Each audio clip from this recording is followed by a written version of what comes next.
નમસ્કાર મિત્રો, તમારું સ્વાગત છે આ તમારી પોતાની યુટ્યુબ ચેનલ હિરેન બેન્કરમાં। આજે આપણે આજના નવા વિડીયોમાં જોઈશું। તો ચાલો મિત્રો જોઈએ કે આજનો નવો વિડીયો શું છે।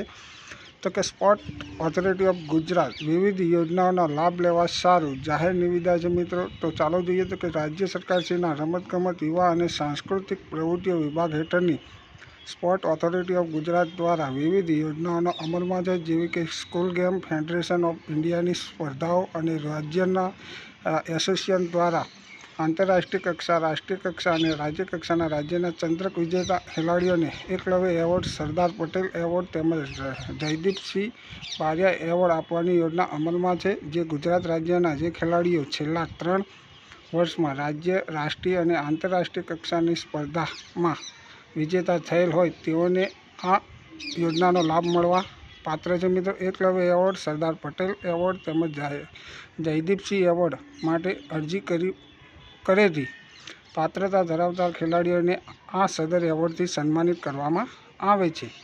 રાજ્યના સ્કૂલ ગેમ ફેડરેશન ઓફ ઇન્ડિયાની સ્પર્ધાઓની અને એસોસિએશન દ્વારા રાષ્ટ્રીય કક્ષાના રાજ્યના ચંદ્રક વિજેતા ખેલાડીઓને શિષ્યવૃત્તિઓ અને રાષ્ટ્રીય કક્ષાના રાજ્યના ભાગ લેનાર ખેલાડીઓને માટે વૃત્તિકા આપવાની યોજના અમલમાં છે। ગુજરાત રાજ્યની જે ખેલાડીઓ ગત વર્ષ 2023-24ના રાષ્ટ્રીય કક્ષાની સ્પર્ધામાં વિજેતા થયેલ હોય તેઓની સંપૂર્ણ શિષ્યવૃત્તિ માટે ₹2500 અને ગત વર્ષ 2023-24ના રાષ્ટ્રીય કક્ષાની સ્પર્ધાઓમાં ભાગ લીધેલ હોય તેઓને વૃત્તિકાના ₹2000 આપવાની યોજના અમલમાં છે મિત્રો।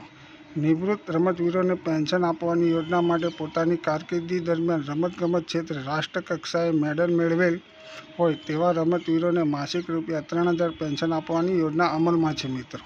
ત્યારબાદ છે રાજ્યના રમતગમત મંડળોને માન્યતા અને અનુદાનની યોજનાઓ અંતર્ગત ચાલતા તેમજ નવા શરૂ કરવા અંગે યોજના અમલમાં છે મિત્રો। ત્યારબાદ છે બીજું, રાજ્યના વ્યાયામની પ્રવૃત્તિઓ ચલાવતી તથા બંધારણીય રીતે સ્થાપિત થયેલી અને નિયમાનુસાર ચાલતી વ્યાયામ શાળાઓને માન્યતાને ₹1 લાખ અનુદાન આપવાની યોજના અંતર્ગત અરજી ફોર્મ મંગાવવામાં આવે છે મિત્રો।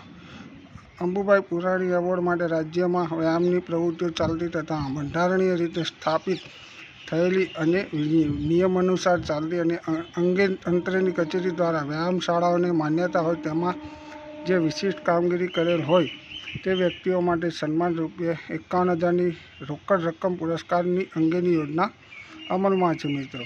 ત્યારબાદ આંતરરાષ્ટ્રીય સ્પર્ધામાં ભાગ લેવા જતા ગુજરાતના ખેલાડીઓને ₹75,000ની મર્યાદામાં આર્થિક સહાય આપવામાં અંગેની યોજના અમલમાં છે, જેનો લાભ મેળવવા માગતા ખેલાડીને આર્થિક સહાય ચૂકવવામાં આવે છે। આમ આ ઉક્ત ક્રમ નંબર 1 થી 7માં ચાલેલી યોજનાઓથી લાભ લેવા માગતા ખેલાડીઓ પાસેથી સને 2023-24ના વર્ષ માટે અરજી મંગાવવામાં આવે છે, જે નીચે જણાવેલ સ્પોર્ટ ઓથોરિટી ઓફ ગુજરાતની વેબસાઇટ ઉપર તમે ઓનલાઈન અરજી કરી શકો છો મિત્રો। તો જો તમને આ મારી માહિતી ગમી હોય તો બાજુમાં આપેલ બેલ આઇકન બટન દબાવીને ચેનલને જરૂરથી સબસ્ક્રાઈબ કરવા વિનંતી, જેથી કરીને હું કોઈ નવા વિડીયોના અપડેટ કરું તો સૌપ્રથમ તમને તમારા મોબાઈલમાં એના નોટિફિકેશન મળી રહે। આભાર મિત્રો, તમારો દિવસ શુભ રહે। Thank you.